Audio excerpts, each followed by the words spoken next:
Hidayatullah Kiai Haji Zainuddin MZ. Tentunya banyak sekali ilmu, hikmah, dan manfaat yang bisa kita jadikan pelajaran dalam kehidupan kita sehari-hari. Berikut ini mari kita simak bersama isi tausiah beliau. Selamat mendengarkan. Saudara-saudara kaum muslimin rahimakumullah, sesungguhnya sedekahnya seorang mukmin tazidu fil umri, bisa menambah umur panjang, wa tadfa'u mitata su'i, dan menyelamatkan manusia dari mati secara su'ul khatimah. Jadi siapa yang kepengen panjang umur, banyaklah sedekah. Yang bosan hidup, pelit terus. Sedekah menambah panjang umur dan menyelamatkan manusia dari mati secara su'ul khatimah. Pak, katanya umur itu nggak bisa ditambah, nggak bisa dikurangin. Kapan? Kalau ajal sudah datang. Fa idza jaa ajaluhum la yastakhiruna sa'atan wa la yastaqdimun. Kalau ajal datang tidak bisa dimajukan, tidak bisa dimundurkan. Itu kalau ajal sudah datang. Tidak bisa lagi umur ditambah dikurangi, sudah datang. Tapi kalau belum datang, itu kan haknya Allah. Mau ditambah, mau dikurangi, hak prerogatif Allah. Sebagai pencipta manusia, Allah Maha Kuasa dan Maha Mampu. Sedekah ini menambah panjang umur dan menyelamatkan manusia dari mati secara su'ul khatimah. Itu orang mati kan sama ya, kondisinya mati, nggak nafas. Tapi hakikat mati kan lain-lain. Ada yang mati itu husnul khatimah, baik akhirnya. Misalnya lagi ngaji mati, lagi sholat mati, lagi sedekah mati. Ini yang dinamakan dengan husnul khatimah, baik di akhirnya. Sebaliknya ada yang su'ul khatimah, jelek di akhirnya. Ini yang jadi catatan akhir. Lagi nyekek botol, mampus. Lagi banting kartu, modar. Su'ul khatimah, jelek pada akhirnya. Sedekah menyelamatkan manusia dari mati secara su'ul khatimah. Dan kita semua kepengen mendapat husnul khatimah, jauh dari su'ul khatimah. Oleh sebab itu yang bisa menyelamatkan kita dari penyakit itu antara lain adalah sedekah yang disembunyikan, yang dikerjakan dengan ikhlas karena Allah, tidak karena kepengen dipuji orang, tidak karena ingin dikatakan orang pemurah. Sebab orang dermawan itu orang yang memberi tanpa harus diminta. Kalau masih harus diminta, ya belum dermawan namanya, masih harus diminta. Kalau nggak diminta ya tulus, lolos, polos. Saudara-saudara kaum muslimin rahimakumullah, harta adalah amanat dan akan kita pertanggungjawabkan. Allah melebihkan rizki sebagian kita dari yang lain agar kita saling tolong menolong, bantu membantu. Nabi janjikan, siapa yang meringankan beban saudaranya muslim di dunia, Allah akan meringankan bebannya di akhirat nanti. Sebuah jaminan dari baginda Nabi. Si orang yang kita bantu barangkali tidak bisa membalas, Allah yang akan membalas lewat jalan lain yang tidak pernah kita sangka-sangka. Ada orang tanya, Pak, ini ada orang nyumbang masjid sambil marah-marah, bagaimana? Saya bilang sumbangannya aja ambil, marahnya jangan. Marahnya jangan diambil, itu urusan dia. Saudara-saudara kaum muslimin rahimakumullah, umat Islam ini kan umat yang punya potensi besar. Kadang kita merenung, kenapa kadang-kadang pembangunan masjid kok lambat sekali? Kalau hotel hari ini peletakan pertama, bulan depan peresmian. Supermarket hari ini peletakan batu pertama, minggu depan peresmian. Tapi kalau sudah yang namanya masjid, kadang-kadang peletakan batu pertama sekaligus jadi batu terakhir.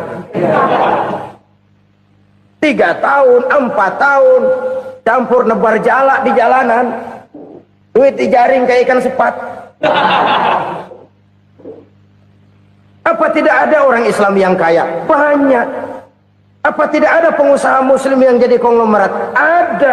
Lalu yang belum banyak itu yang komit terhadap nilai-nilai agamanya. Akhirnya kita jatuh jadi umat yang lemah. Belum ada pengusaha konglomerat muslim buka pabrik supermi cap bedug misalnya umpamanya atau pabrik kecap cap sorban supaya identitas keislamannya sedikit kelihatan. Kita jatuh jadi umat yang lemah karena potensi tidak terinventarisir dengan baik. Kita ini ibarat kompor yang cuma matengin nasi orang lain. Potensi kita dimanfaatkan oleh orang lain. Ukhuwah Islamiyah kita baru terbatas kepada silaturahmi. Ukhuwah di bidang ekonomi kita lemah, ukhuwah di bidang kebudayaan kita lemah, apalagi ukhuwah di bidang politik kita lebih rapuh lagi. Padahal ukhuwah itu adalah totalitas kehidupan manusia, menyangkut ipolek sosbud, memerlukan nilai-nilai ukhuwah. Jadi oleh karena itu mari kita menyadari di dalam harta kita, walaupun kita yang cari, pergi pagi, pulang sore, peras keringat, banting tulang, di sana ada harta anak yatim. Di sana ada hak masjid. Di sana ada hak pesantren. Di sana ada hak jihad. Berbahagialah seseorang apabila dia oleh Allah dijadikan keran. Keran itu menyimpan air, tapi tidak untuk dirinya, tapi disalurkannya kepada mereka yang memang memerlukannya. Saudara-saudara kaum muslimin rahimakumullah, ini yang pertama. Jadi perbendaharaan surga adalah menyembunyikan sedekah. Orang lain nggak tahu, kita pun nggak pernah ngitung-ngitung. Kita anggap lewat begitu saja, padahal itu deposit akhirat. Satu. Yang kedua, perbendaharaan surga itu apa? Wa kitmanul musibah, menyembunyikan kesulitan. Kadang orang takut menghadapi kesulitan. Tapi makin kita merenung, hidup ini kan sebenarnya urusan. Takut sama urusan, ya jangan hidup. Tandanya orang hidup itu kalau punya urusan. Urusan melupakan problem. Problem sering menimbulkan kesulitan. Kesulitan bukan untuk ditakuti, tapi untuk diatasi dan dicarikan jalan keluarnya. Siapa sih orangnya yang nggak pernah sulit-sulit? Makin tinggi status sosialnya, makin gede urusannya. Makin tinggi kualitas imannya, makin berat tingkat kesulitannya. Cuma memang yang namanya enak itu seperti pelangi. Biang lala itu nggak pernah di atas kepala kita, di atas kepala orang melulu. Lu sih enak lu, kata kita. Dia juga bilang, yang enak kan lu. Pelangi itu nggak pernah di atas kepala kita. Kata tukang beca, aduh enak ya naik Mercy. Kata tukang beca, apa yang di dalam mobil Mercy? Aduh enak bener tukang beca, di jok ngeringkuk ngorok pules bener. Saya kamar pakai AC sejuk, tempat tidur sutra empuk, alga spring bed, kulak kulik nggak bisa pules kalau belum minum Valium, belum tidur. Enak bener tukang beca, di jok ngorok nggak tahu wetan kulon. Si tukang beca bilang yang di Mercy enak, yang di Mercy bilang tukang beca enak. Inilah enak, nggak pernah di atas kepala kita, di atas kepala orang lain melulu enak itu. Nah saudara-saudara,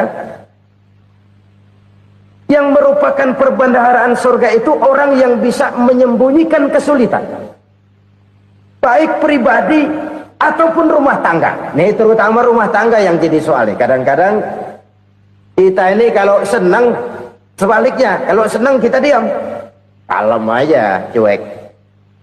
Banyak banget duit kita bawaan, diam aja udah, malah ketemu orang takut. Tapi begitu susah sekampung tahu. Padahal Nabi mengajarkan perbendaharaan surga itu menyembunyikan musibah, menyembunyikan kesulitan. Kalau enak, cerita sama orang-orang. Kalau nggak enak, rasain sendiri, tekan sendiri, atasin sendiri. Kita kan sebaliknya, senang kita diam, asal lagi susah, paling tidak kita nyari teman buat cerita kesusahan. Siapa orangnya yang nggak pernah susah? Cuma soalnya bagaimana kita mengatasi kesusahan itu sendiri. Begitu juga misalnya kalau orang sudah berumah tangga, itu orang tuanya harus menjadi tempat dia cerita yang enak-enak saja. Yang nggak enak rasain berdua, selesaikan berdua, atasin berdua. Jangan dibalik. Asal senang diam, giliran susah saja. Maknya laporan. Terbalik. bisa menjaga security informasi.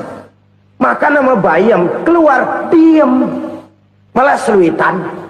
Enak amat lo makan daging ayam. Security informasi. Saudara-saudara kaum muslimin rahimakumullah.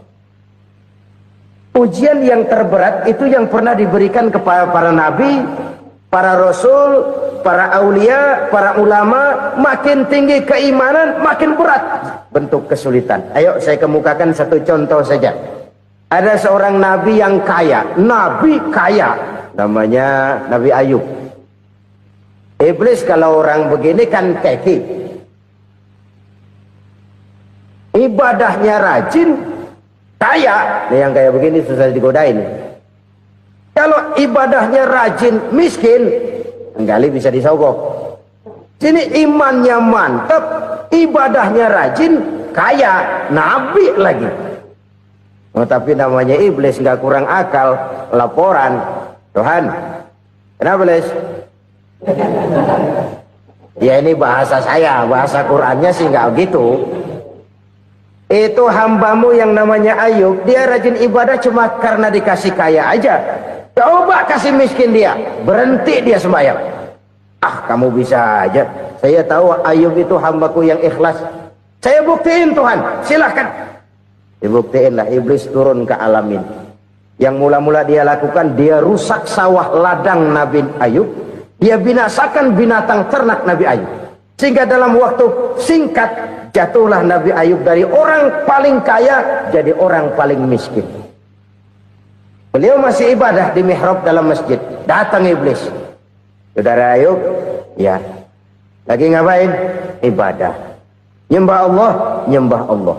Oh, percuma. Kenapa? Tuhan yang ente sembah nih, dia udah bikin miskin ente. Sawah ladang ente hancur lebur, binatang ternak binasa. Sekarang ente jadi orang paling miskin. Ngapain nyembah Tuhan kayak begitu? Tekor. Udah berhenti dah ibadah, berhenti ibadah. Ini iblis sama Tuhan laporannya lain, yang dikerjakan kepada Nabi Ayub juga lain. Benar begitu iblis kata Nabi Ayub? Iya. Sawah ladang saya habis, buras. Binatang ternak saya binasa, binasa. Saya miskin, bangpak. Apa jawab Nabi Ayub? Bukan innalillahi, ini hebat. Alhamdulillahillazi a'tani wa akhadha minni. Segala puji bagi Allah yang telah memberikan harta kepada saya dan sekarang mengambilnya lagi. Alhamdulillah. Allah yang ngasih, Allah yang ambil.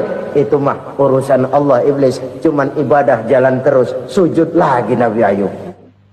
Iblis seleher gondok banget. Dasar Nabi nggak mempan dia apa-apain. Miskin malah alhamdulillah. Allah yang ngasih, Allah yang ambil. Jadi kalau kita tidak komit, kita tidak terikat kepada kaya, miskin, senang, susah, apa yang bisa bikin kita susah? Jadikan kekayaan, kemiskinan, jadikan senang, susah sebagai anak buah yang bisa kita atur. Jangan kekayaan ngatur kita, jangan kemiskinan ngatur kita. Kita yang harus mengatur mereka. Senang, susah, kaya, miskin, bahagia, sengsara, jadikan itu anak buah yang bisa kita atur. Kalau sekarang kita kaya, lain saat boleh jadi kita miskin, semiskin-miskinnya. Allah yang ngasih, Allah yang ngambil. Tenaga mana yang bisa menghalangi? Ibadah jalan terus. Iblis makin gondok. Dasar Nabi loh. Akhirnya apa? Nabi Ayub dikerjain, diberikan penyakit. Demikian fatal penyakitnya. Bayangin, udah miskin sakit. Masya Allah. Miskin sakit. Sakitnya nggak lama, kira-kira 16 tahun. Istrinya 3, 2 mental minta ceraiin. Ngerawatin laki bengek begini. Senang belum tentu, susah udah pasti nih. Cerai aja, cerai dah. Cerai. Tinggal satu Siti Rahmah yang setia menemani beliau. Sesetia-setianya hati perempuan. Satu saat Siti Rahmah bilang, Bang, Ya, abang kan nabi bang. Lalu namanya nabi kan doanya jarang meleset bang. Maksud kamu minta kenapa sih sama Tuhan biar abang sembuh baik dah bang? Itu Rahmah. Iya. Saya sakit berapa tahun sih dah? 16 tahun bang. Sebelum ini saya sehat berapa tahun? Ya kira-kira 60 tahun bang. Nah coba ente banding-bandingin Rahmah. Saya dikasih sehat 60 tahun, dikasih sakit 16 tahun, sudah nggak sabar mau doa kepada Allah minta sembuh. Saya malu kepada Allah. Diuji dengan yang luar biasa seperti ini, tidak mengganggu stabilitas kehambaannya. Dia tetap menghamba kepada Allah Subhanahu wa ta'ala. Saudara-saudara kaum muslimin rahimakumullah, kunci menghadapi kesulitan itu apa? Allah jelaskan dalam satu ayat, wa basyiris sabirin alladzina iza asabathum musibah qalu inna lillahi wa inna ilaihi raji'un. Gembirakan orang-orang yang sabar. Siapa mereka itu? Yang apabila mendapat musibah mereka kembali kepada keyakinan dasar, segalanya dari Allah dan segalanya akan kembali kepada Allah. Ini konsepsi dasar dari sikap muslim dalam menghadapi berbagai kesulitan. Segalanya dari Allah, segalanya akan kembali kepada Allah. Kalau ini sudah kondisi dasarnya, maka kita akan lapang menghadapi kenyataan bagaimanapun pahitnya. Apakah itu namanya miskin, apakah itu namanya sakit, bahkan maut sekalipun. Segalanya dari Allah, segalanya akan kembali kepada Allah. Ini sikap hidup, bukan sekedar ucapan. Kita kadang-kadang menjadikannya sebagai ucapan. Mulutnya sehingga berhenti, innalillahi wa inna ilaihi raji'un, tapi nangisnya terus gerung-gerungan. Bukan itu, ini kesadaran moral. Kalau segalanya dari Allah, segalanya kembali kepada Allah, kan sebenarnya cuma nunggu giliran. Hari ini saya nyembayangin dia, entah hari apa saya disembayangin orang. Hari ini saya antar dia ke kubur, entah hari apa orang nganterin saya ke kubur.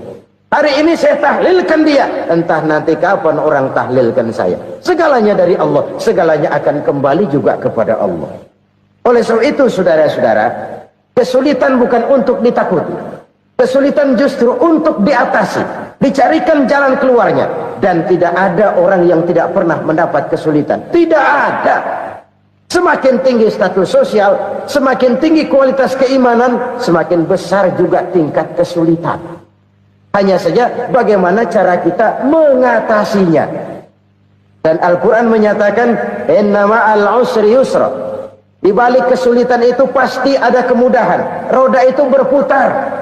Karena itu Rasulullah sallallahu alaihi wasallam mengingatkan kepada kita, ta'arraf ilallahi fir raha ya'rifka fis syiddah. Ingatlah kepada Allah di waktu kamu senang, supaya Allah ingat kepada kamu di waktu kamu susah. Kalau waktu senang kita ingat kepada Allah, kita susah, Allah tidak akan meninggalkan kita. Tapi kalau waktu senang kita jauh dari Allah, sujud tidak sempat, dengan masjid jauh, ketika senang kita lupakan Allah. Nanti begitu kita susah, Allah lupakan kita. Dan itu menyakitkan. Oleh karena itu orang-orang tua kita dulu bilang, kalau lagi sehat ingat-ingat lu bakal sakit nanti. Kalau lagi kaya ingat-ingat satu saat kita bakal jatuh miskin. Bahkan kalau lagi muda ingat-ingat kita bakal tua. Dan yang terpenting, kalau lagi hidup ingat-ingat kita bakal mati. Saudara-saudara kaum muslimin rahimakumullah. Jadi yang kedua yang merupakan perbendaharaan surga, menyembunyikan musibah. Saudara-saudara kaum muslimin rahimakumullah. Hal ketiga yang merupakan perbendaharaan surga adalah wasilatur rahmi. Orang yang suka bersilaturahmi.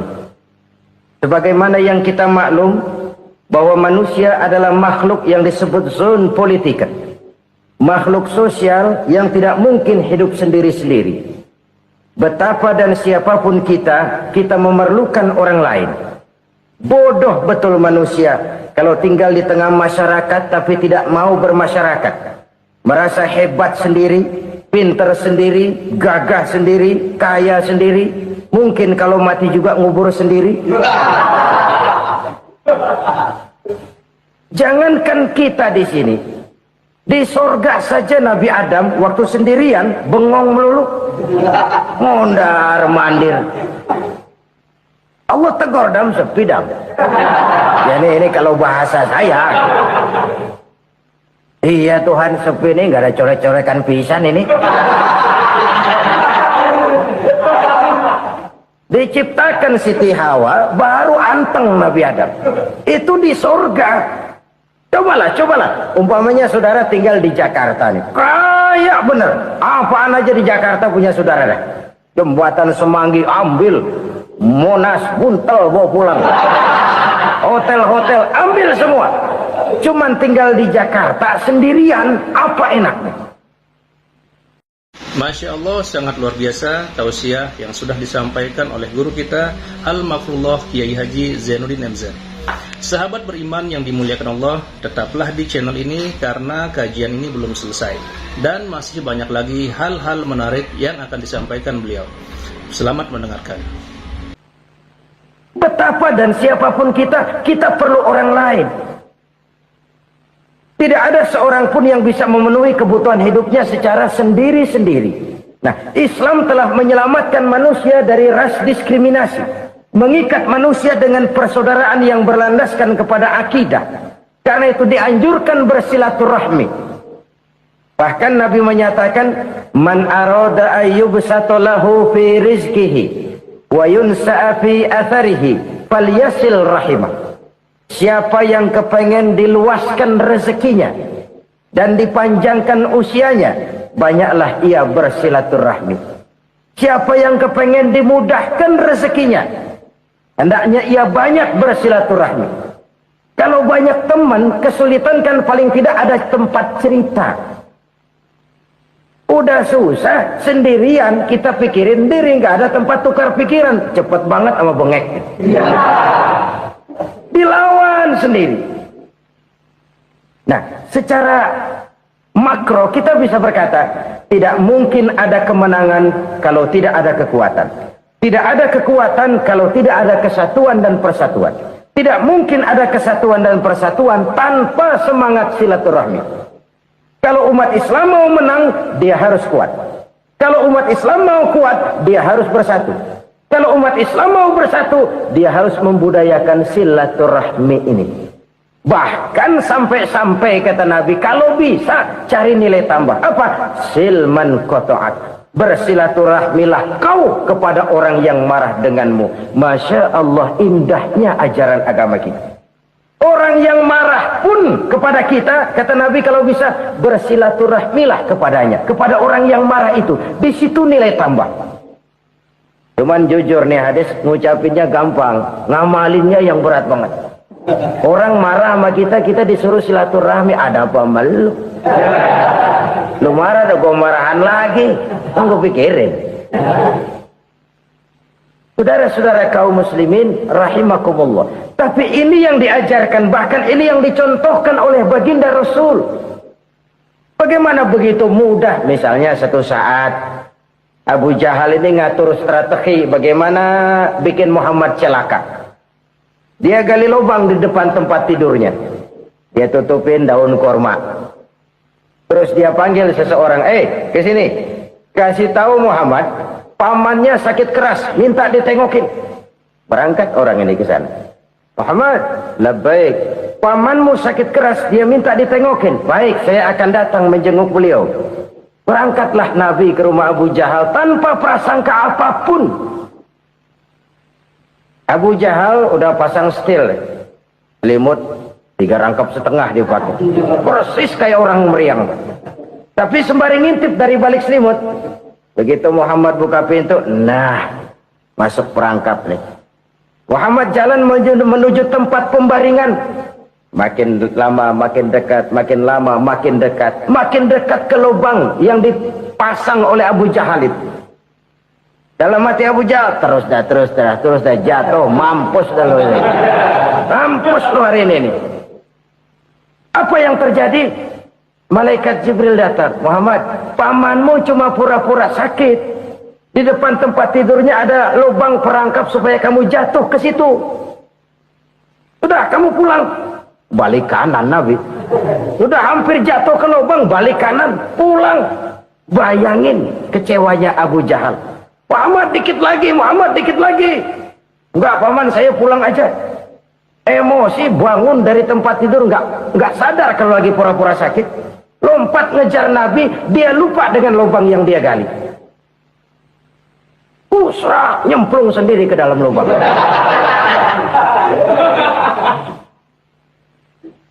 Nabi terus berlalu.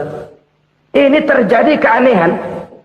Jatuh ke lubang yang dia gali itu sebenarnya nggak terlalu dalam ya, antara 3-4 meteran lah.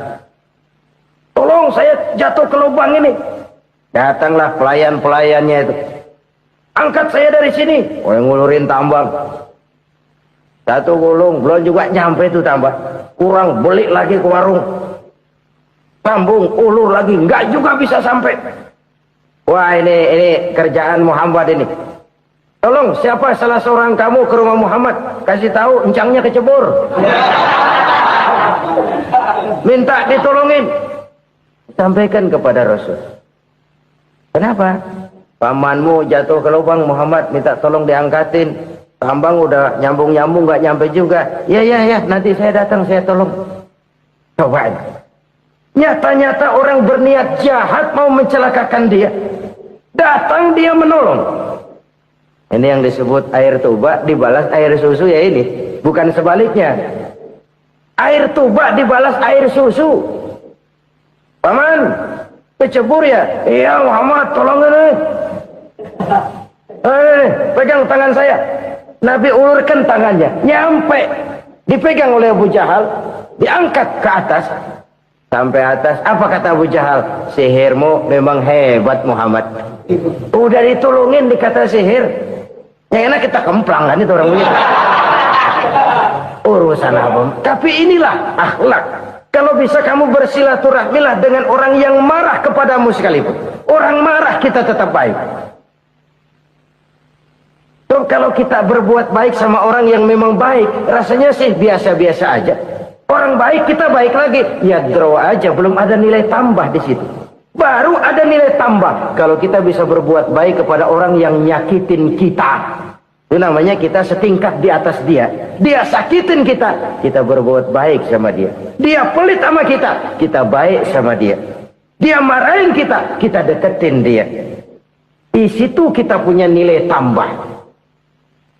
Jadi siapa yang ingin diluaskan rezekinya kata Nabi dan dipanjangkan umurnya, hendaklah ia banyak-banyak bersilaturahmi. Sederhana sebenarnya silaturahmi, tapi silaturahmi membangkitkan semangat kesatuan dan persatuan. Kesatuan dan persatuan melahirkan kekuatan. Dalam matematika 1 ditambah 1 pasti 2. Tapi di tengah masyarakat, 1 orang takut ditambah 1 orang takut, hasilnya jadi 2 orang setengah berani. Kenapa setengah berani? Karena udah berdua. Tadi pan takut sendirian. Kalau dia kumpul turu-turu takutlah jadi berani. Kita yang lemah, kita yang tidak berdaya, kita yang miskin, kalau mau kompak bersatu, apa yang nggak bisa kita kerjain? Apalagi tinggal di kota besar, pilihan cuma 2. Bertahan atau minggir. Bertahan atau minggir. Untuk bisa bertahan harus mampu bersaing. Untuk mampu bersaing harus punya keahlian. Keahlian harus ditunjang dengan pendidikan, ditambah oleh kekompakan sebagai umat. Udah miskin mencar mulu, orang injak kita. Orang nggak pandang urusan apa yang malu. Oleh karena itu silaturahmi pada hakikatnya merupakan roh dari ukhuwah yang diajarkan oleh agama kita. Bagaimana Islam menyelamatkan masyarakat manusia dari ras diskriminasi, mengikat manusia, dan tidak ada persaudaraan yang lebih indah selain persaudaraan yang diikat dengan nilai-nilai akidah. Sepanjang orang di jalan Allah, itulah saudara kita. Keluar dia dari jalan Allah, selesailah persaudaraan sampai di situ.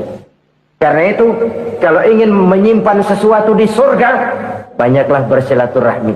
Datang ke rumah ini, datang ke rumah itu, dan lain sebagainya. Itu simpanan kita di akhirat nanti. Ini yang ketiga. Saudara-saudara, yang keempat, perbendaharaan surga itu apa? Wa qawlu la hawla wa la quwwata illa billah. Ucapan la hawla wa la quwwata illa billah. Ibadah kan ada yang berat, modalnya besar. Bangun masjid berat, modalnya besar. Bangun rumah sakit berat, modalnya besar.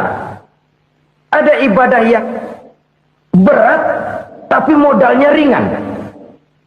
Misalnya puasa. Puasa itu berat, mengendalikan nafsu. Kalau sekedar nggak makan nggak minum sih enteng. Mengendalikan nafsu itu jihad terbesar. Tapi kan modalnya ringan, cuma niat saja. Ini ibadah berat, modalnya ringan. Ada ibadah yang ringan, modalnya juga enteng. Seperti termasuk ucapan la haula wa la quwwata illa billah. Tanpa sadar, la haula wa la quwwata illa billah. Nyelengin tuh di surga. Nyelengin, kita nggak terasa. Nyelengin simpenan akhirat. La haula wa la quwwata illa billah. Nyimpan lagi. Kaget. La haula wa la quwwata illa billah. Nyimpan lagi. Banyak simpenan. Walaupun sebenarnya yang dimaksud di sini adalah kesadaran batin. Bahwa tidak ada daya dan kekuatan kecuali Allah. Itu intinya. Kita memulai pekerjaan disunahkan baca bismillah, kan begitu? Apa itu? Kesadaran moral. Bahwa ini saya bisa kerjakan. Saya kerjakan ini dengan menyebut nama Allah. Kenapa? Kalau Allah tidak memberikan daya dan kekuatan, mana mampu saya kerjakan ini. Maka saya kerjakan ini dengan menyebut nama Allah. Bismillah. Kesadaran moral. Manusia hanya wajib berusaha, tapi nggak pernah wajib berhasil. Banyak hal-hal yang kalau kita renungkan secara rasio nggak mungkin, tapi jadi kenyataan. La haula wa la quwwata illa billah. Tidak ada daya dan kekuatan kecuali bagi Allah semata-mata. Kesadaran moral akan kelemahan dan keterbatasan makhluk bernama manusia. Kadang kita kagum dengan otak, tapi kita sering lupa sama yang bikin otak. Padahal bagaimanapun hebatnya otak, yang bikin otak pasti lebih hebat dari otak. Nggak percaya, silahkan otak-otakan. Inilah kecenderungan.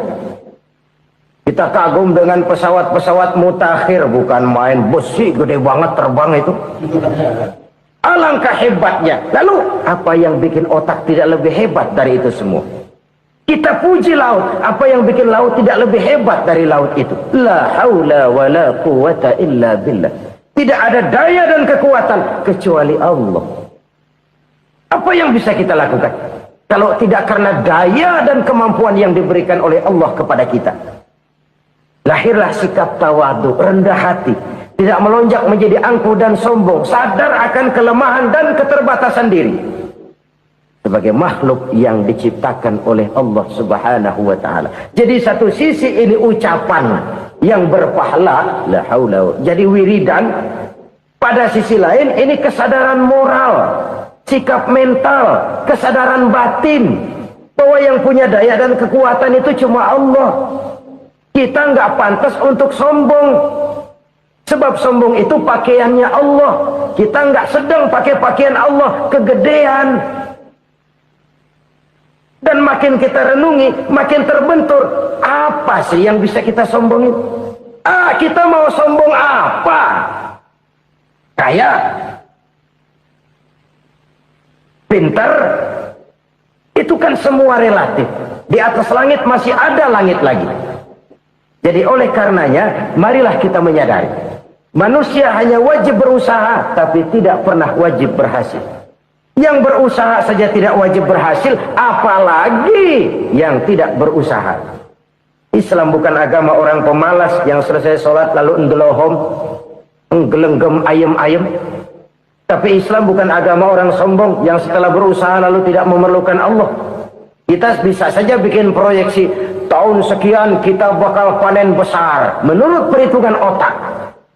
Tapi ada kejadian lain. Apa? Tikus ngambek. Habis itu dimakanin tikus, panen gagal. Proyeksi rasional gagal oleh tikus-tikus yang ngambek itu. Bisa saja terjadi. Tahun depan kita panen besar. Urung. Kenapa? Musim panas panjang. Dan sekarang ini koran-koran bikin berita musim mengalami penyelewengan. Bukan cuma manusia yang nyeleweng sekarang. Musim pakai nyeleweng. Mestinya kan musim hujan udah selesai, masih hujan-hujan juga. Musim. Nah sekarang kita boleh bikin proyeksi, kita bakal panen besar. Tahu-tahu musim panas panjang, sawah retak, air kering. Cari teknokrat yang paling botak, suruh pendekin tuh musim panas. La haula wa la quwata illa billah. Inilah kesadaran moral. Saudara, saya teringat satu saat ada seorang konglomerat. Umurnya ya kira-kira 70-an. Satu saat dia ditanya oleh wartawan, "Pak, umur Bapak berapa sih?" "Ya paling 10 tahun." 10 tahun? 10 tahun? Anak Bapak berapa orang? Satu saja? Satu.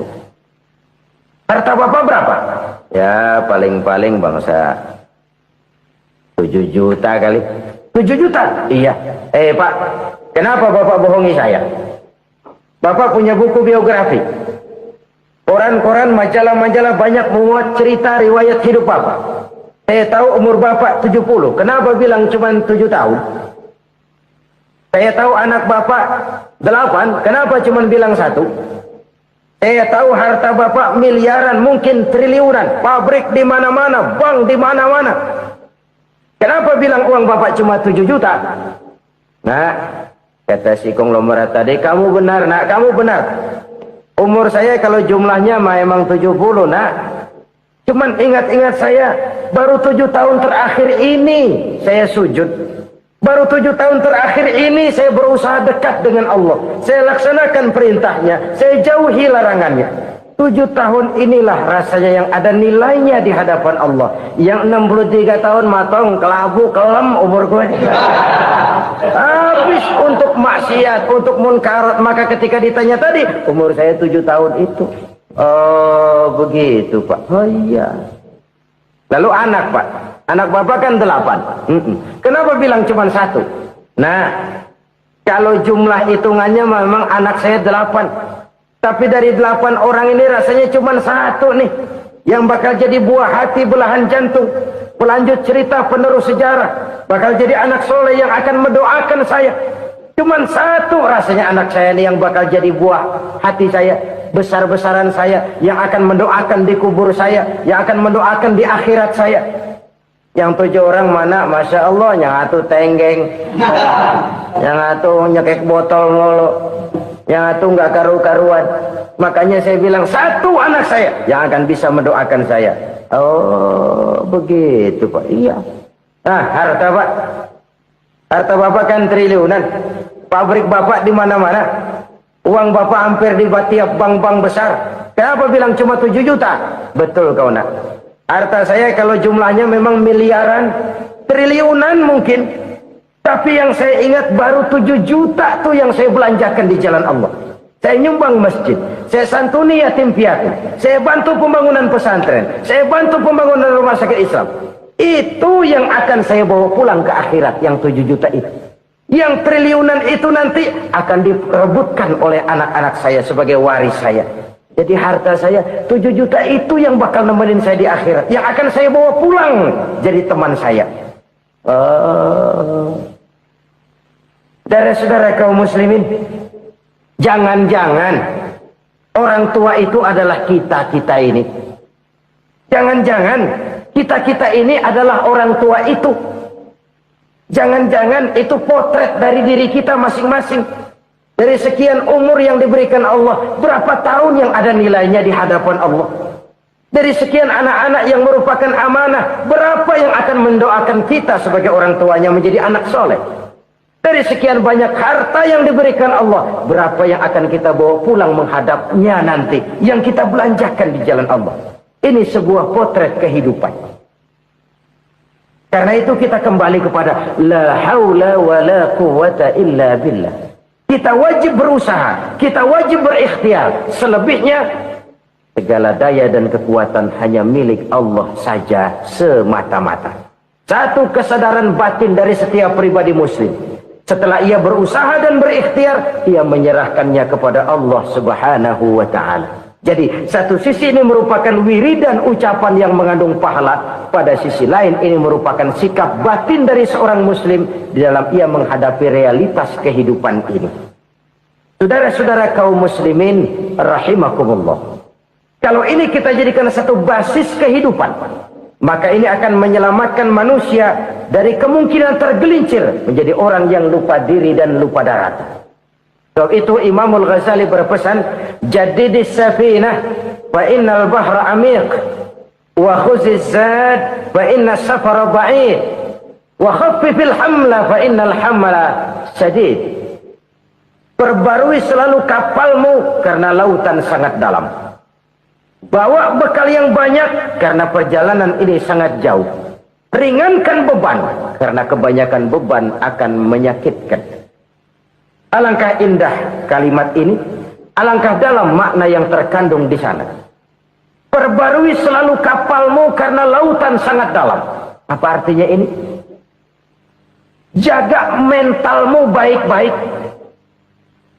Pelihara imanmu baik-baik karena hidup penuh cobaan seperti lautan. Kita kalau berlayar di lautan kan kadang-kadang tenang, angin bertiup sepoi-sepoi basah. Jika malam datang, bintang gemintang bertabur menghias cakrawala. Rembulan memantulkan sinarnya dengan indah. Dalam keadaan begitu berlayar enak. Tapi lain saat ombak menggunung, halilintar menyambar, angin topan bertiup.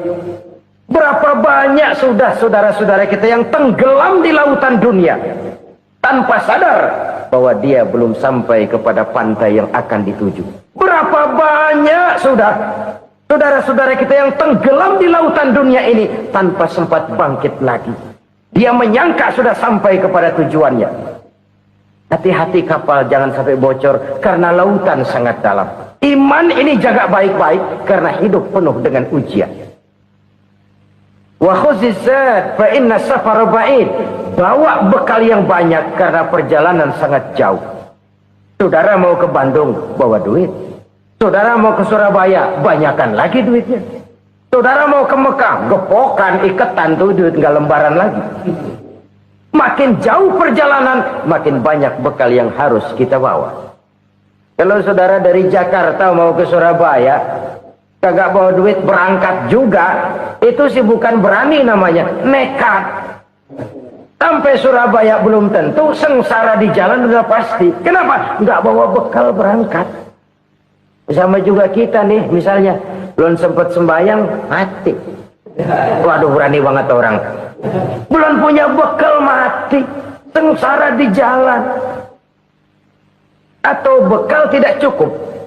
Dari Jakarta saudara mau ke Surabaya, bawa duit 500 perak. Paling jauh Cikampek nyampenya itu. Paling jauh itu. Antara jauhnya perjalanan dengan bekal yang saudara bawa tidak seimbang. Hidup ini perjalanan panjang. A walking tour. Dimulai dari alam arwah. Sebelum jasad diciptakan, roh diciptakan lebih dulu. Dari situ pindah ke alam rahim. Dari alam rahim pindah ke alam dunia. Dari alam dunia pindah ke alam barzah. Baru menuju akhirat. Satu perjalanan panjang. Kalau bekal tidak bawa, sengsara di jalan. Bawa bekal yang banyak karena perjalanan ini sangat jauh. Wa khaffifil hamla, ringankan beban karena beban itu cuma akan menyulitkan. Kalau bekal itu sih keperluan, tapi beban nggak kita perluin, cuma ngeberat-beratin. Apa ini beban? Dosa, kecurangan, kebatilan, kesoliman, ketidakadilan, kesewenang-wenangan. Itu akan jadi beban kita di akhirat. Alangkah celakanya, perjalanan panjang, bekal tidak bawa, beban kelewat banyak, alamat sengsara di jalan. Pahala tidak ada, dosa berlipat ganda. Na'udzubillah, summa na'udzubillah. Kalau kita rangkum nasihat Al-Ghazali dengan kisah si konglomerat tadi, kita akan mengambil kesimpulan. Pertama, bekal terbaik dalam menghadapi gejolak kehidupan ini tidak lain adalah iman. Yang kedua, pahala dan dosa. Dua hal kontroversial. Pahala adalah bekal, dosa adalah beban. Tapi kita sekarang kan tidak begitu terangsang kepada yang abstrak. Orang berlomba mencari yang konkret-konkret saja, yang real. Kalau memang dosa, benjol dong, kira-kira begitu. Kira-kira begitu. Persis orang Yahudi dulu. Orang Yahudi itu kan pernah minta kepada Nabi Musa, ya Musa, lan nu'mina laka hatta narallaha jahrah. Musa, kami nggak bakal mau beriman kepada Allah kalau belum kami lihat Allah ada nongkrong di depan kami. Kalau memang Tuhan ada, taruh dong di depan kami. Mau yang konkret-konkret saja. Kalau memang dosa, benjol dong. Kalau memang pahala, berasa dong. Orang terangsang kepada yang real, yang konkret-konkret saja. Saya mau cerita, ada orang super kaya. Namanya Aristotle Onesimus, Raja Tanker Yunani. Dia punya kapal tanker saja konon sampai 11 banyaknya. Punya perusahaan penerbangan yang disebut Olympic Airlines. Punya hotel di berbagai kota besar di dunia ini, sejak dari New York, London, Paris, Rome, dan sebagainya. Bahkan punya pulau yang dia namakan Pulau Scorpio. Ini kan namanya sudah kaya nggak tanggung-tanggung, punya pulau. Nah, dia punya 2 orang anak, yang satu laki-laki namanya Alexander, yang satu perempuan namanya Maria Onesimus. Seluruh harapannya tertumpah kepada anak lakinya Alexander ini, yang akan meneruskan usahanya, meneruskan kekayaannya, meneruskan dinastinya. Apa yang terjadi? Ternyata anak yang dia harapkan yang bernama Alexander ini mati muda dalam kecelakaan pada waktu dia olahraga. Apa olahraganya? Namanya olahraga anak orang kaya, golongan jet set. Olahraganya olahraga pesawat terbang. Jatuh, ya nggak kaput, habis mati. Tinggal satu anak perempuannya, Maria Onesimus. Tapi anak perempuan ini juga malah urakan. Terakhir dia pacaran, bahkan kemudian kawin sama orang Rusia. Rupanya Aristotle Onesimus ini broken. Kekayaannya yang berlimpah ruah, perusahaannya yang begitu banyak, siapa yang akan meneruskan? Siapa yang akan menggantikan? Sampai kemudian dia mengurung diri di Pulau Scorpio dan mati di sana secara mengenaskan. Seorang multijutawan, seorang yang super kaya, mati menyendiri di pulau sepi. Ibarat kata pepatah, anak ayam mati di lumbung. Bukan kekurangan makanan, keurugan makanan. Begitu kehidupan Aristotle Onesimus. Dan banyak orang-orang yang sudah demikian kaya sampai dibingungkan oleh kekayaannya sendiri. Telusurilah kehidupan David Rockefeller misalnya, Henry Ford misalnya, Adnan Khashoggi misalnya. Multi jutawan yang kadang-kadang dibuat keder oleh kekayaannya sendiri. Pantas ketika Imam Ali ditawarkan orang, ya Ali, kalau kepadamu disuruh pilih ilmu atau harta, kau pilih mana? Ya jelas pilih ilmu dong. Kenapa? Pertama, ilmu kalau kita berikan kepada orang lain tambah. Tapi harta kalau kita berikan kepada orang lain kurang. Saudara punya uang 10.000, dibagi orang 5.000, jelas uang saudara berkurang. Tapi saudara punya ilmu diberikan kepada orang lain bisa, saudara pun makin mantap. Tidak lantas jadi bodoh karena ngajarin orang. Saudara bisa Fatihah lalu mengajarkan orang Fatihah. Orang bisa, saudara pun makin hafal. Tidak lantas setelah diajarin orang ilmunya hilang. Begitu datang dia minta orang, tolong ajarin saya Fatihah, udah habis, nggak ada.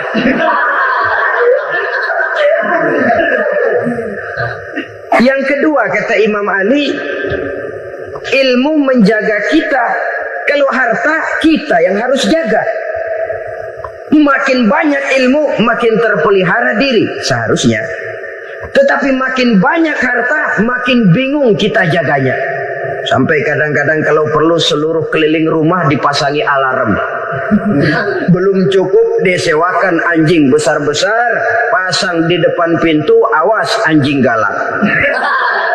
Masih belum cukup juga, cari centeng tukang-tukang kepruk jaga rumah.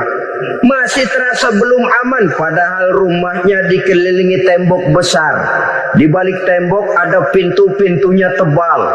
Di balik pintu itu terbuka masuk kamar, kamar pun ada pintunya, pintunya pun kuat. Masuk ke dalam kamar ada lemari, lemarinya pun pintunya kuat, dikunci, kuncinya pun kuat. Tapi terhadap seluruhnya yang timbul cuma sekedar was-was saja. Kesimpulannya sekali lagi, tanpa harta orang memang sulit untuk bahagia. Tapi harta semata-mata tidak merupakan jaminan orang akan bahagia. Dengan hati yang luas, itu modal utama untuk mencapai kebahagiaan hidup. Orang yang hatinya luas, saudara-saudara, punya hati yang lapang, melihat kenyataan hidup ini, dia bersyukur senantiasa kepada Allah. Lantas tidak timbul hasud dan iri hatinya. Oleh karena itu, jiwanya selalu lapang. Kalau tidak, cupik hati namanya. Dangkal pandangan, tidak senang melihat orang lain dapat nikmat, dan itu sering dijadikan contoh. Kalau orang yang lapang dada, dia lihat tetangganya beli TV baru, dia berkata, alhamdulillah ya, tetangga kita beli TV, mudah-mudahan kita bisa ikut nonton. Lapang dadanya. Tapi orang yang sempit hati, lihat tetangga beli televisi, meriang. Enggak diapa-apain, meriang. Besoknya dengar tetangga beli motor, makin sakit, ke rumah sakit. Kalau di rumah sakit dengar tetangganya beli mobil, mati. Disiksa oleh perasaannya sendiri. Orang kalau hati sudah sempit dalam hidup, kemanapun dia pergi, sempit rasanya medan kehidupannya.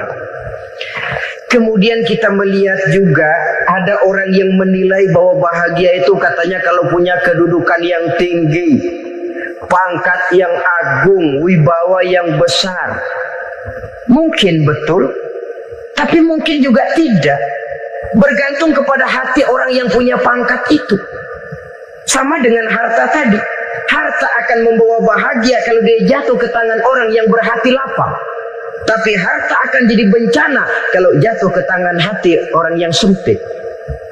Pangkat akan membawa bahaya kalau jatuh di tangan hati orang yang sempit.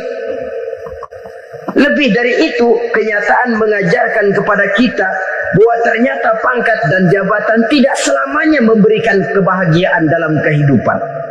Bahkan resikonya kelewat besar. Beberapa bukti kita bisa ambil dari para pemimpin dunia yang menjadi korban lantaran pangkat dan jabatan yang disandangnya. Saudara ingat Presiden Abraham Lincoln dan John Kennedy dari Amerika dibunuh orang. Park Chung-hee dari Korea Selatan, Ziaur Rahman dari Bangladesh, Anwar Sadat dari Mesir, terakhir Indira Gandhi dari India, menjadi korban dari pangkat dan jabatan yang disandangnya dari orang-orang yang tidak senang dia memegang jabatan itu. Dia akan mudah mengundang bencana. Sehingga pantas kalau seorang presiden terkemuka Amerika, Harry Truman namanya, dia mengatakan jabatan presiden itu, kata dia, seperti orang nunggang macan, naik macan. Harus kita taiki, kalau enggak dia bakal nerekam kita, ngeri katanya. Adapun orang yang hatinya lapang, kalau dia menerima pangkat dan jabatan, dianggapnya itu satu kesempatan untuk berbuat baik. Tapi orang yang berhati sempit, menerima pangkat dan jabatan, bukan kadang-kadang menerima, malah berusaha setengah mati mencapai dengan segala cara. Kalau perlu jilat atas, jilat atas. Jadi golongan sumuhun dawu. Jadi kelompok kulon nuwun, yes sir, yang kerjanya cuma oke bos. Kalau perlu jilat atas, jilat atas. Kalau perlu injak yang bawah, injak yang bawah. Perlu sikut kiri kanan, sikut kiri kanan. Yang penting pangkat dapat, jabatan dapat. Orang yang semacam ini, kalau sudah mempunyai pangkat dan jabatan, biasanya dia tidak menganggap itu sebagai amanah, tidak menganggap sebagai kesempatan berbuat baik, tapi malah kesempatan untuk memperturutkan hawa nafsunya yang dilatar belakangi oleh kesempitan hatinya tadi. Apalagi kalau orang memperoleh pangkat karena banyak mengeluarkan uang. Seakan-akan pangkat dan jabatan itu sekarang macam proyek, pakai tender. Siapa yang berani bayar segini, naik. Nggak berani, minggir. Padahal logikanya, kalau orang mencapai satu jabatan karena banyak mengeluarkan uang, hampir bisa dipastikan bahwa setelah jabatan itu dia pegang, langkah pertama yang akan dilakukannya ialah berusaha bagaimana uang yang dia keluarkan supaya kembali. Ya paling kurang pulang modal dulu dong. Soal mikirin rakyat soal nanti, tapi ini modal harus pulang. Itu celakanya kalau orang memperoleh pangkat dan jabatan cuma karena banyak mengeluarkan uang. Jarang orang yang mempunyai keyakinan dan pandangan bahwa pangkat dan jabatan merupakan amanah. Jadi sekali lagi, pangkat dan jabatan mungkin saja membawa kebahagiaan kalau jatuh ke tangan orang yang berhati lapang.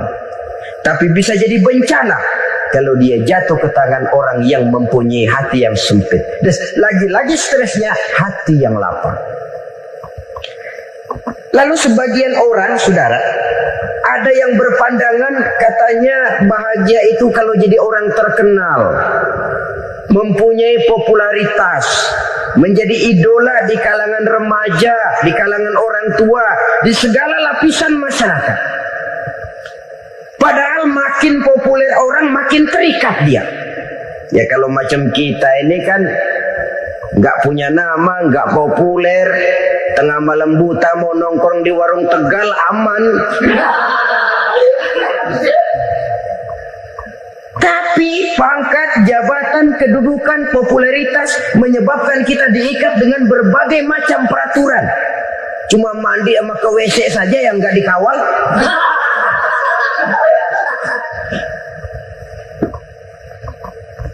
Benarkah popularitas, ketenaran membawa kebahagiaan? Mungkin, ya, tapi mungkin juga tidak. Kenapa? Banyak orang-orang populer yang mengakhiri hidupnya secara tragis. Kita ambil beberapa nama. Di Amerika tahun 60-an ada bintang seksi paling terkenal yang dijuluki sex bomb. Bom seks. Sampai sekarang jadi legenda, namanya Marilyn Monroe. Singkatan dobelnya itu inisialnya MM, Marilyn Monroe. Terkenal, top, sampai dia mati tahun 62. Namanya sekarang masih saja dibicarakan orang. Kenapa dia bunuh diri? Tidak punya hartakah dia? Banyak. Kurang populerkah dia? Seluruh dunia mengenalnya. Sejak rakyat kecil sampai pejabat tinggi dia punya hubungan. Kenapa? Jenuh. Dia terlahir dalam keadaan yatim. Setelah itu tidak lama dia berangkat remaja, ibunya meninggal. Pindah dari wanita asuh ke wanita asuh sampai 12 orang ibu angkatnya. Dan kekecewaan yang paling parah, setiap laki-laki yang dekat dengannya hanya seperti kapal berlabuh. Datang dan pergi silih berganti. Padahal dia merindukan seseorang yang bisa melindungi hidupnya. Dia rindukan itu dan dia tidak pernah menemukan. Itu yang akhirnya menyebabkan dia minum pil tidur kelewat dosis. Minum obat tidur kebanyakan. Ya tidur terus sampai sekarang.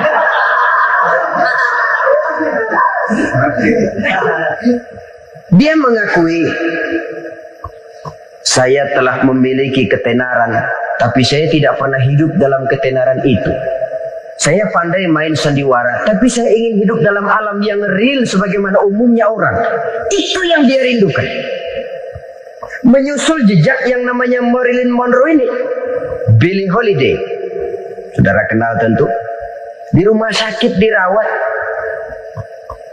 Dia juga minum obat overdosis, mati lagi.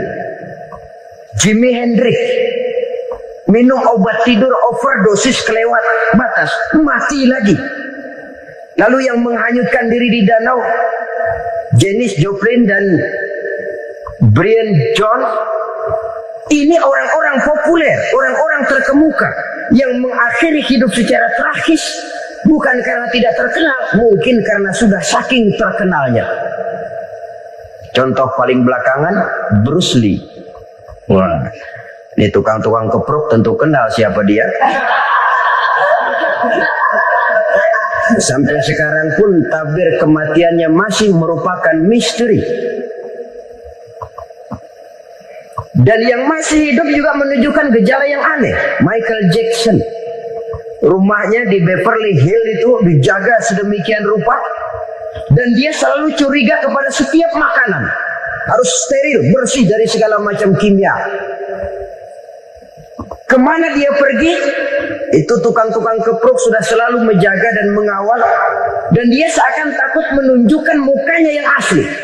Hingga kalau tampil ke tengah di luar show, dia kadang memakai pakaian yang tidak menunjukkan dia yang sebenarnya, takut dikenali orang.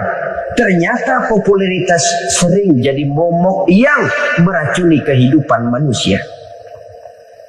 Oleh karena itu, benarlah junjungan kita pada saat beliau mengajarkan orang akan bahagia kalau dia mempunyai hati yang lapang. Nah, sekarang masalahnya untuk mendapatkan hati yang lapang, caranya bagaimana? Kita kembali kepada konsep Quran. Allah mengajarkan, ala inna bi dzikrillahi tatmainnul qulub. Ketahuilah bahwa dengan banyak mengingat Allah, hati akan tenang, jiwa akan lapang. Dengan kata lain, dekat dengan agama, merasakan kehadiran Allah dekat dalam hidup, itu muara pertama untuk mencapai hati yang lapang. Ala inna bi dzikrillahi tatmainnul qulub. Jangan macam orang sekarang ingin mendapatkan ketenangan lalu tapak di puncak gunung, di gua-gua, di tempat sepi. Iyalah kalau nggak ada ular. Kalau tergigit ular berbisa, ketenangan belum mati jelas itu. Islam positif untuk mendapatkan ketenangan. Ala inna bi dzikrillahi tatmainnul qulubi.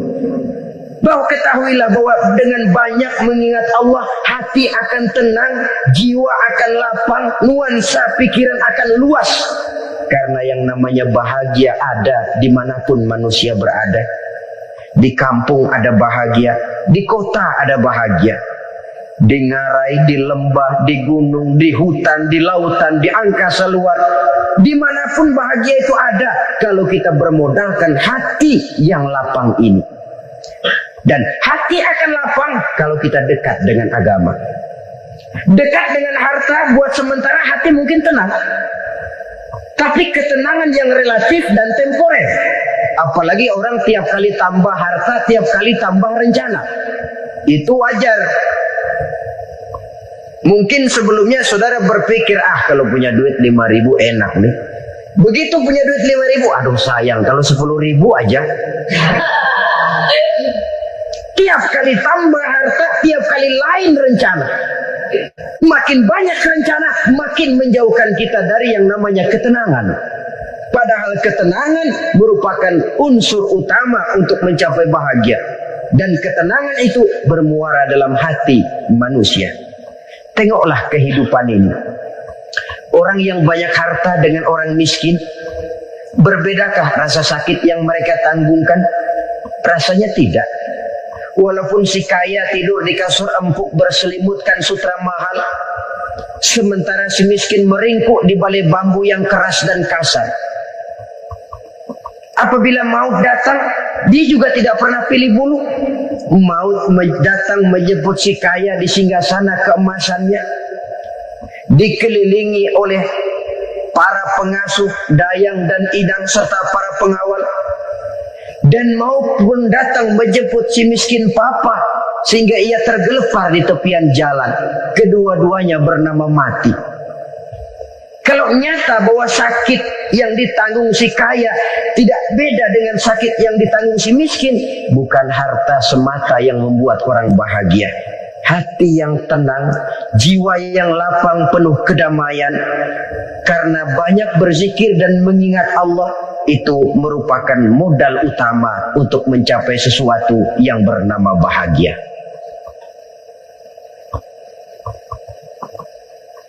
Saudara hadirin yang saya hormati, inilah yang pertama dari 4 ciri yang digambarkan oleh Nabi tentang tanda-tanda orang bahagia. Dan harus berangkat dari yang pertama ini, hati yang lapang. Ini yang harus kita miliki lebih dahulu. Baru nanti akan menyusul kepada poin yang ketiga, kedua, dan selanjutnya. Sebab kalau hati sudah terisi dengan jiwa yang lapang, seluruh persoalan insya Allah akan bisa kita atasi dengan sebagaimana mestinya. Yang kedua sekarang, tanda orang bahagia menurut baginda Nabi, markabun syariah. Orang bahagia itu, kata beliau, punya kendaraan biar cepat asal lancar. Artinya kemana dia mau pergi mudah. Apa maksud hadis ini? Kalau kita kaji lebih dalam, kendaraan itu kan alat transportasi. Transportasi tidak lain adalah usaha memudahkan komunikasi. Pindah dari situ kepada teori bahwa manusia adalah zon politikal, makhluk bermasyarakat yang tidak bisa memenuhi kebutuhan hidupnya secara sendirian. Kita memerlukan keberadaan orang lain dalam kehidupan ini.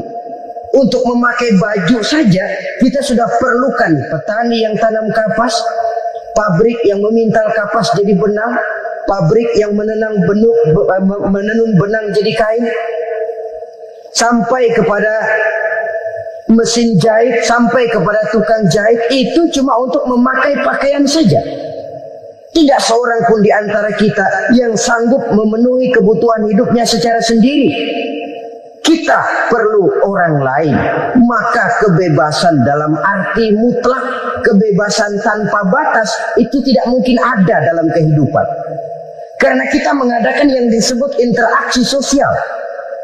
Setiap kegiatan kita tentu melibatkan orang lain.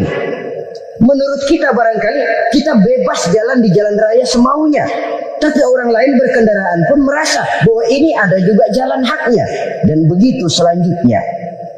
Oleh karena itu, maksud dari kendaraan yang cepat ini adalah khulatuhu ma'as solihin. Lingkungan pergaulannya terdiri dari orang-orang soleh. Pergaulannya luas. Kemana dia pergi ada temannya. Kesulitannya ada tempat dia cerita. Dan kesulitan kalau sudah diceritakan kepada orang lain, taruh kata orang itu tidak bisa menolong, namun menceritakannya kepada orang yang kita percayai, kan paling kurang sudah mengurangi beban jiwa, mengurangi tanggungan batin, merasa masih ada tempat kita cerita. Maka lebih baik orang awam yang mau bergaul ketimbang orang setengah alim tapi ngunci pintu. Sebab nantinya akan timbul sikap picik, cupik pandangan, dan tidak luas menghadapi kenyataan dalam kehidupan ini. Namun yang harus kita garis bawahi, pergaulan memang mesti luas. Namun jangan sekali-kali lupa bahwa pergaulan sangat besar pengaruhnya dalam ikut membentuk kepribadian manusia. Sehari-hari bisa kita bilang, kalau kita dekat sama tukang minyak wangi, sekalipun nggak dibagi minyaknya, baunya tentu dapat. Betul? Tapi dekat sama tukang elas, walaupun nggak kena apinya, asapnya mesti kena. Kalau Syauqi mengatakan lebih jelas lagi, man asyaral asrafa asa musyarrafan wa muasyiral anzali ghairu musyarrafin. Awalam taral jildal hakira muqabbalan bisagri lamma sara jildal mushaf. Siapa yang bergaul dengan orang mulia, dia bakal ikut menjadi mulia. Tapi siapa yang berteman dengan orang hina, dia tidak bakal ikut menjadi mulia. Tidakkah kau lihat, kata Syauqi, kulit kambing yang hina pun dicium orang ketika menjadi kantong Quran. Kulit kambing hina, kalau dia sendirian gak ada yang mau cium. Tapi begitu dia bergaul dengan Quran, menjadi kantong Quran, dipakein minyak wangi, ditaruh di tempat yang tinggi, mau diambil dicium dulu, dibawa dengan penuh hormat dan hati-hati. Kulit kambing yang hina lantaran berteman dengan Quran, numpang mujur. Tapi coba lihat kalau kulit kambing berteman dengan kayu, jadi beduk, habis. Zohor dikemplang, asar dipukul. Itu pun sedikit saja, cuma salah milih teman. Yang temannya Quran dihormati orang, yang temannya kayu lantaran jadi beduk, gelap-gelap subuh orang udah kemplangi.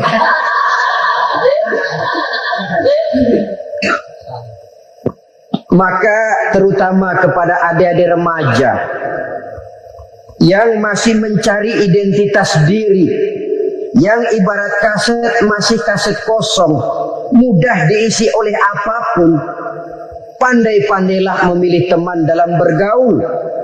Karena banyak orang yang tadinya baik-baik, ketika terseret dalam pergaulan dengan orang yang tidak baik, kebaikannya menjadi lentur dan luntur. Tapi berapa banyak bajingan-bajingan tengik, orang-orang yang berlumur noda dan dosa, tiap hari melakukan maksiat, namun bergaul dengan orang yang baik-baik, pada akhirnya sedikit demi sedikit beringsut dan berangsur dia terbiasa mengikuti kebaikan-kebaikan. Saya tekankan ini kepada remaja karena mereka masih mencari identitas diri. Apa yang mereka lihat mereka mau, apa yang mereka dengar mereka ingin tahu. Coba lihat kehidupan remaja. Pulang nonton film Rambo, pengen jadi Rambo, gagah, maunya belekai melulu. Pulang nonton film Superman, pengen bisa terbang. Pulang nonton India, nyanyi melulu. Wajar, mereka masih mencari identitas diri. Saya ini sebenarnya siapa? Lingkungan, pergaulan akan membentuk itu. Karena itu pandai-pandailah bergaul karena ia sangat besar pengaruhnya dalam ikut membentuk kepribadian manusia. Apalagi sifat yang jelek lebih cepat menularnya ketimbang sifat yang baik. Sifat yang baik, watak yang soleh itu lambat sekali untuk menular. Tapi yang tidak baik, kan prosesnya mah kalau remaja biasanya mula-mula dengar. Karena dengar lalu pengen tahu. Karena pengen tahu lalu ngeliatin. Begitu ngeliatin kan pengen nyobain. Setelah nyobain ketagihan. Nah, ini prosesnya. Yang namanya ganja, morfin, narkotik awalnya kan begitu. Mula-mula dengar katanya kalau sudah fly to the sky, sudah melayang ke langit katanya, disitulah puncak kebahagiaan. Mulanya cuma dengar. Karena dengar pengen tahu. Karena pengen tahu lalu ngeliat, kumpul sama orang yang suka ngeganja. Setelah ngeliat, nah pengen ngerasain. Begitu ngerasain, enak juga, ketagihan. Kalau sudah ketagihan jadi penyakit kronis, bisa merembet kepada yang lain. Iya, kalau orang tuanya mampu untuk beli morfin, beli ganja. Kalau tidak kan pikirannya ngayap, jemuran siapa ya gue sahabat. Timbullah perbuatan-perbuatan negatif yang bermula dari salah pergaulan. Apalagi buat adik-adik remaja yang tinggal di kota-kota besar, yang pengaruh budaya, pengaruh kesenian, pengaruh struktur kehidupan yang nampak makin individualistis, di mana persaingan tajam, tensi ekonomi tinggi, orang mudah mengalami stres. Pandai-pandailah dalam bergaul, sekali lagi, karena ia sangat besar pengaruhnya dalam ikut membentuk kepribadian manusia. Orang bahagia punya kendaraan yang cepat, artinya punya pergaulan yang luas dan lingkungan pergaulannya terdiri dari orang-orang yang soleh. Kemana dia pergi? Ada teman. Kesulitannya ada tempat dia cerita. Tapi kalau sudah menyendiri, hidup sendiri, kesulitan dipikiri sendiri, bisa mati belum waktunya. Tidak ada tempat berbagi rasa, tidak ada tempat bercerita, tidak ada tempat mengurangi beban dalam kehidupan.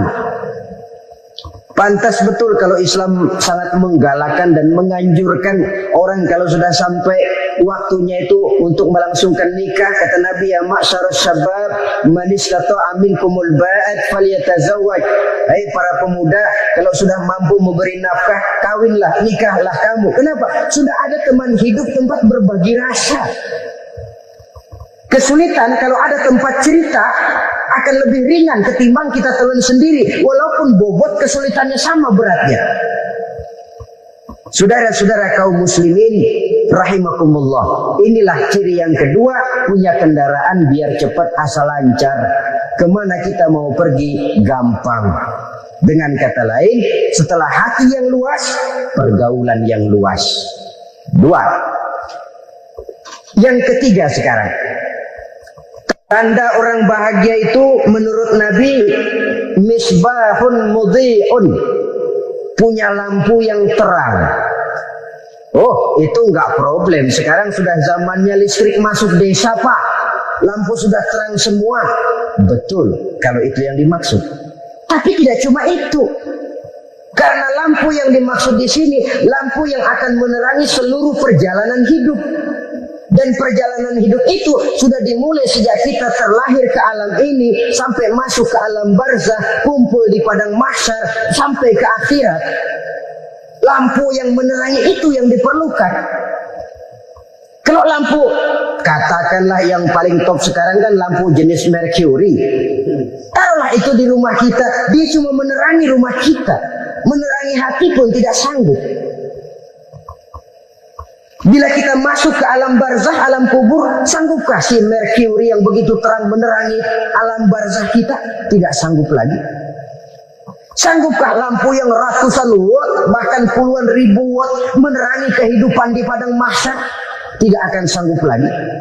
Kalau demikian, yang dimaksud lampu yang terang di sini apa? Tidak lain amal soleh, kebajikan yang kita lakukan dalam hidup. Itu yang akan jadi lampu penerang.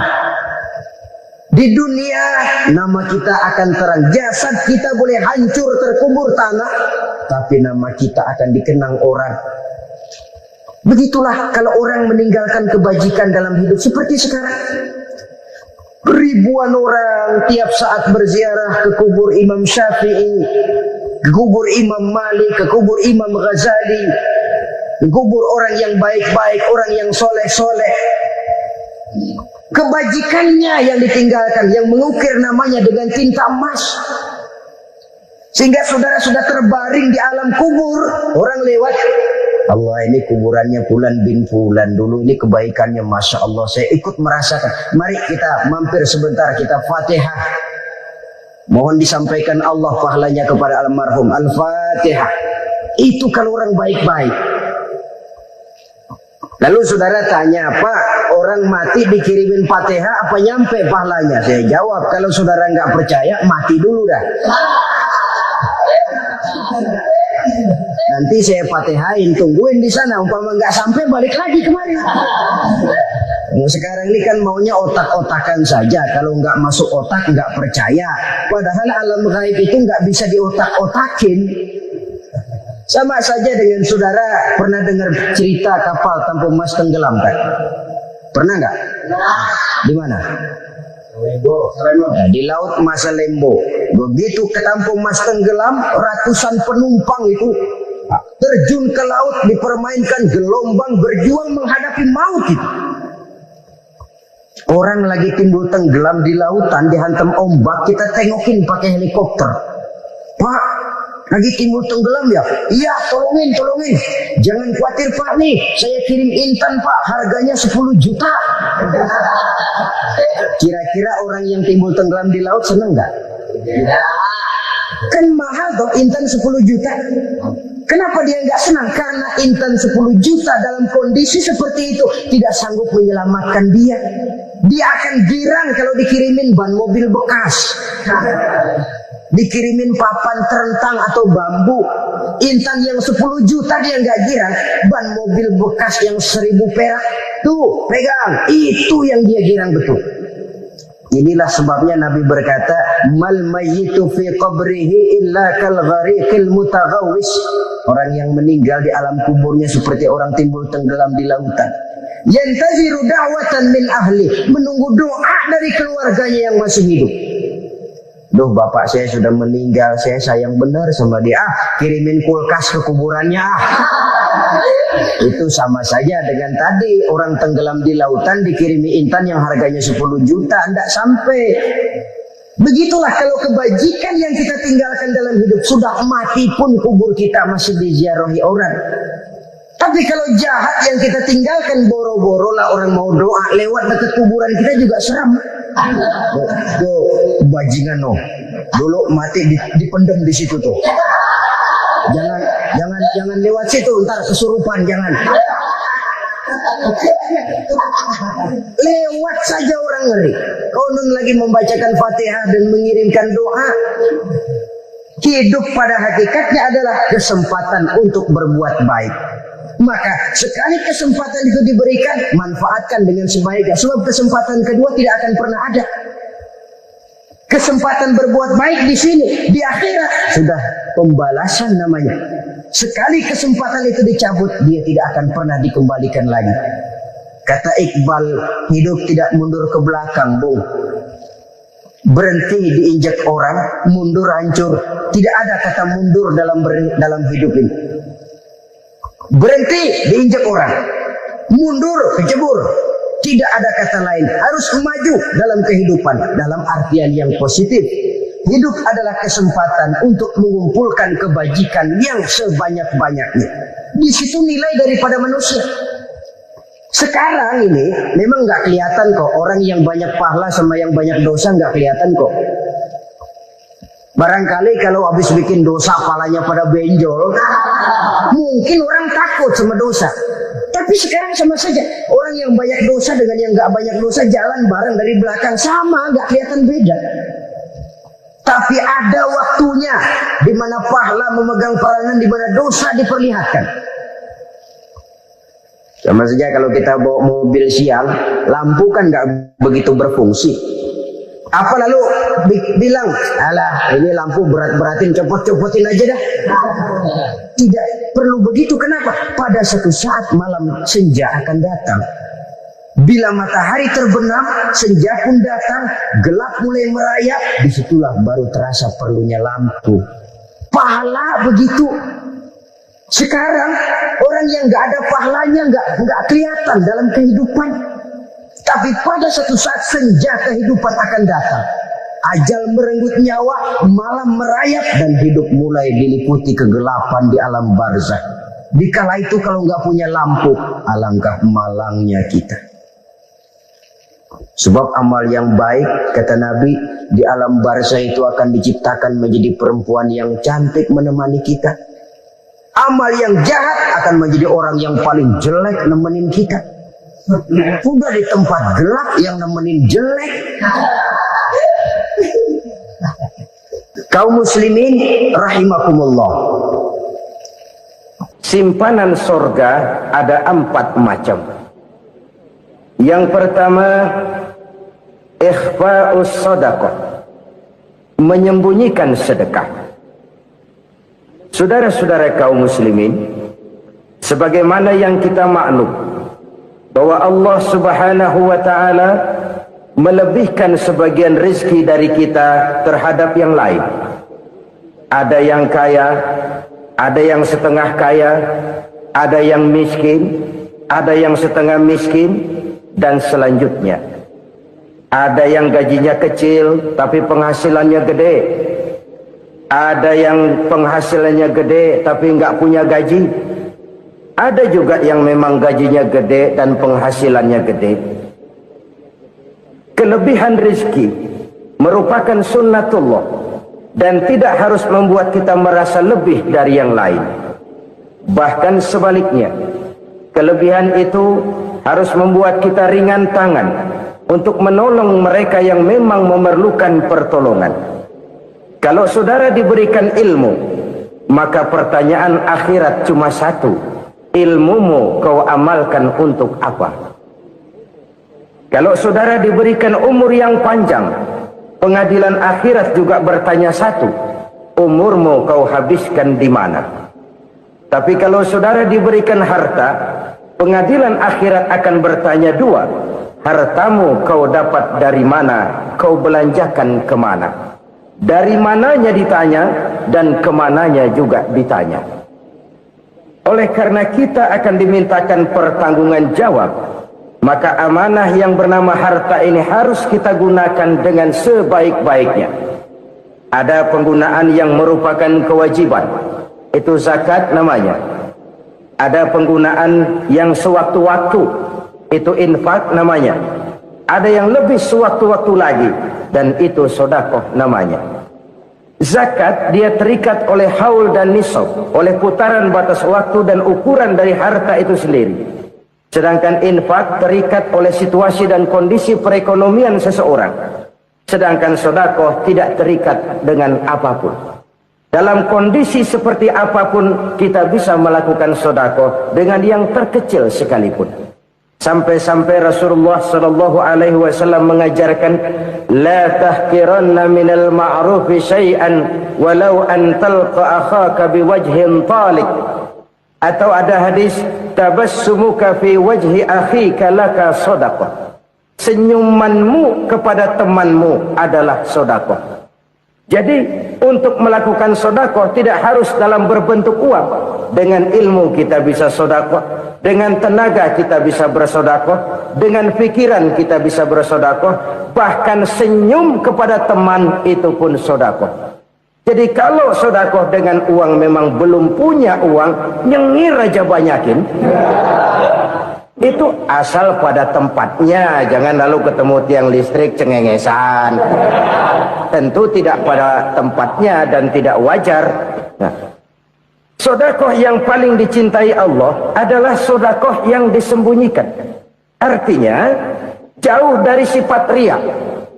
Kan kadang-kadang ada orang sedekah itu disebutkan namanya. Apa tidak bagus? Kalau memang niatnya ikhlas, ya bagus-bagus saja. Untuk memberikan sugesti kepada yang lain. Si Fulan bin Fulan nyumbang sekian, diumumkan. Boleh kalau niatnya untuk memberikan rangsangan kepada yang lain supaya dia menyumbang lebih besar dari orang tadi. Tapi kalau itu mendatangkan riya, maka sedekah yang paling dicintai Allah adalah sedekah yang disembunyikan. Tangan kiri saja tidak tahu apa yang diberikan oleh tangan kanan. Sedekah yang dilakukan dengan ikhlas akan merupakan perbendaharaan surga, tersembunyi dari pandangan orang lain, tidak seorang pun tahu. Karena memang sikap yang baik adalah melupakan kebaikan dan mengingat kesalahan. Itu salah satu ciri orang bahagia. Orang yang selalu mengingat kesalahannya dan berusaha melupakan segala kebaikannya. Kalau dia akan ada kebaikan, dia tidak bisa ikut, dia merasa rugi karena dia merasa belum pernah berbuat baik. Tapi kalau akan melakukan kesalahan baru, dia ingat kesalahan yang sudah-sudah, sehingga terhalang baginya untuk melakukan satu kesalahan baru. Demikianlah saudara-saudara, bahwa Allah melebihkan rizki sebagian kita dari yang lain, agar terjadi tolong-menolong dalam kehidupan ini. Jadi kesenjangan yang nature, kesenjangan yang alami, itu sunnatullah. Ada yang kaya, ada yang miskin, ada yang kelas menengah. Nah, kenapa lalu sekarang kita berusaha mengentaskan kemiskinan? Oleh karena adanya kesenjangan struktural. Kalau yang kaya bisa semakin kaya, kenapa yang miskin tidak bisa naik jadi ikut sedikit kaya? Sebab pada dasarnya Islam adalah agama yang sejak turunnya sudah berupaya memerangi kemiskinan. Bahkan dikatakan kemiskinan itu mendekatkan kepada kekufuran. Orang kalau miskin udah dekat banget sama kafir. Gampang menjadi kafir. Berapa banyak saudara-saudara kita yang oleh karena soal perut, Oleh karena soal materi, terpaksa meninggalkan dan menanggalkan akidahnya, menjual petunjuk yang diberikan Allah dengan hak kesenangan dunia yang cuma sebentar ini. Na'udzubillah, thumma na'udzubillah. Jadi makin kita sembunyikan satu sedekah, semakin banyak perbendaharaan kita di surga. Sedekah yang paling dicintai Allah adalah sedekah yang disembunyikan. Malahan ada seorang sufi, dia punya kebiasaan kalau pergi sholat Jumat dia bawa uang, itu uang dia taruh di bawah tikar masjid. Dia niat sedekah kepada siapa saja yang nemuin itu duit. Maksudnya apa? Supaya yang nemuin nggak tahu siapa yang punya duit. Demikian dia saking ingin menyembunyikan sedekahnya. Karena sifat ria itu bisa memakan amal kita sendiri. Ria itu termasuk menyebut-nyebut kebaikan kita.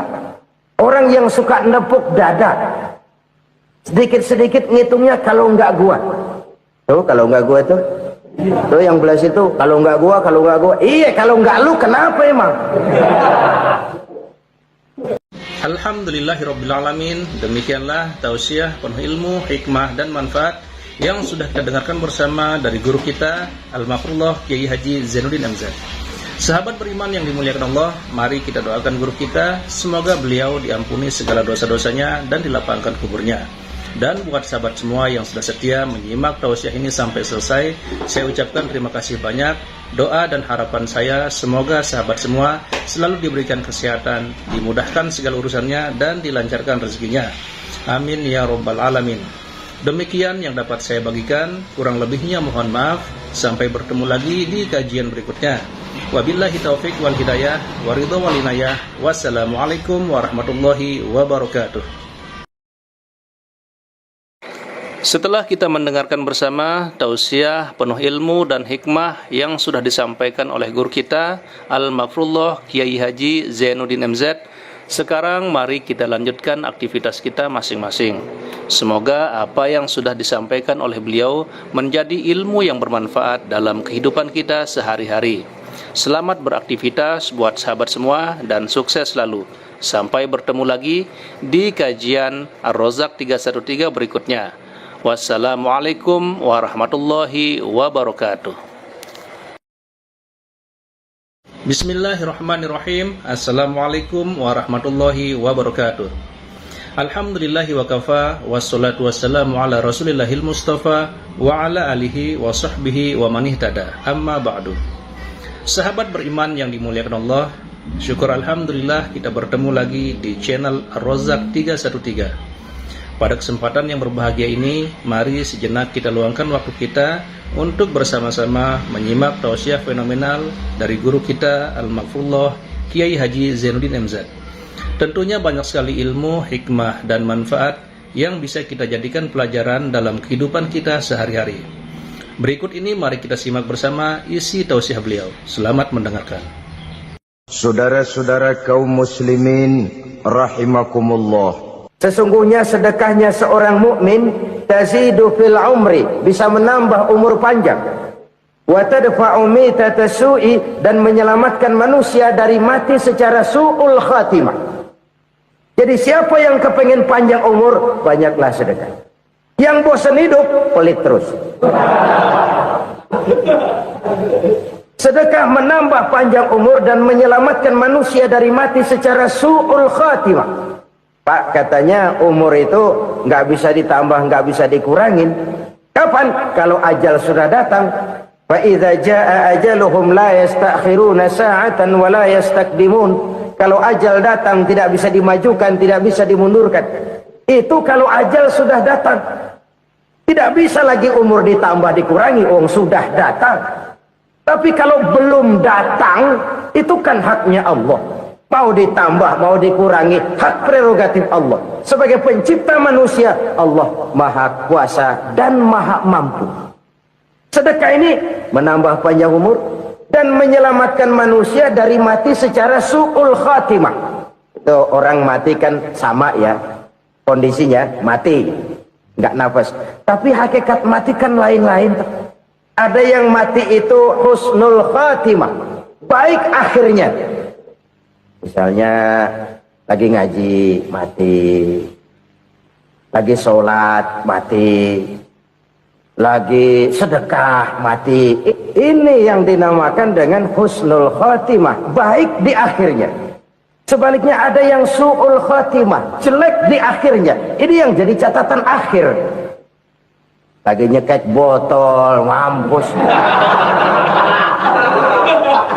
Lagi banting kartu, modar.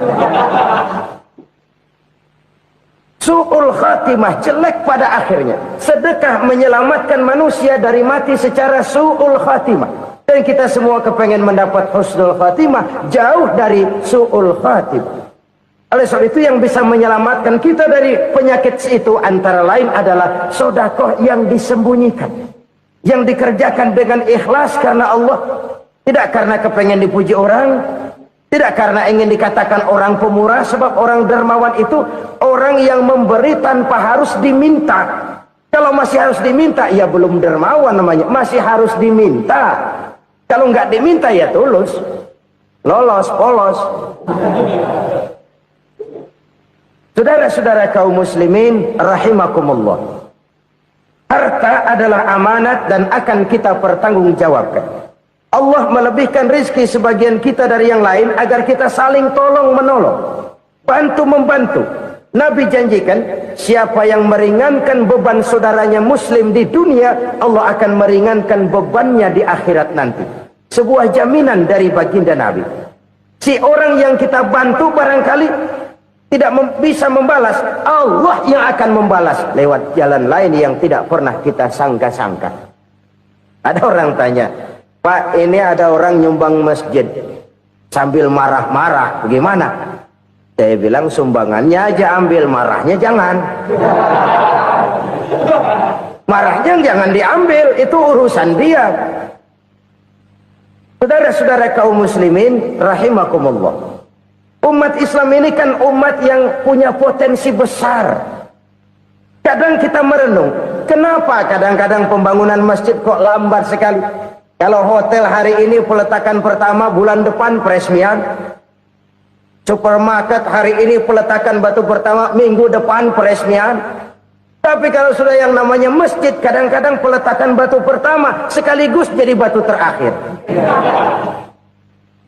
3 tahun, 4 tahun, campur nebar jala di jalanan.